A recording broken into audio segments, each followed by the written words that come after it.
Musta po kayo dyan? Ito na pong inyong kapalaboy. Ako po ay naghukay-hukay na naman po dito sa bandang Aberdeen ng mga seafoods. Ayan po, meron pong crabs at napakalaking alimasag. Ayan, halo-halo na po siya. Napakalaki po ng ipit yan, halos di magkasa sa styrofoam. Ayan, at saka po isang napakalaking isda, kasi nalaki na ng takip ng styrofoam ng isda. May kasama pa siyang iba't ibang klaseng isda din. Ayan, hindi ko po alam po ang tawag. Kung alam nyo po ay paki-comment na lang. Ayan po, may mud crab, mga shrimp. Ayan, no, napakasasarap, sariwa.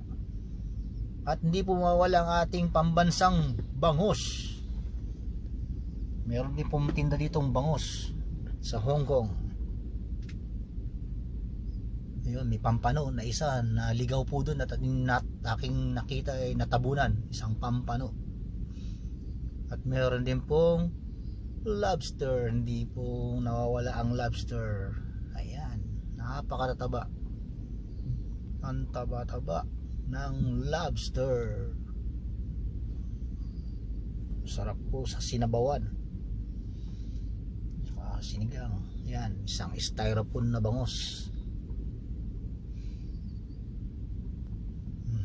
Napakamura lang po ng mga tinda nila ditong isda pagka kayo po ay sinipag-sipag agahan nyo nang pumunta sa bandang Aberdeen. Aberdeen Fish Market.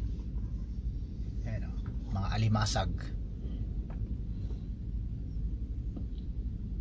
Ayan, pang budol fight po talaga pag kayo ay nagkayayaan ng mga tropa nyo. Ayan, punta lang po kayo sa Aberdeen.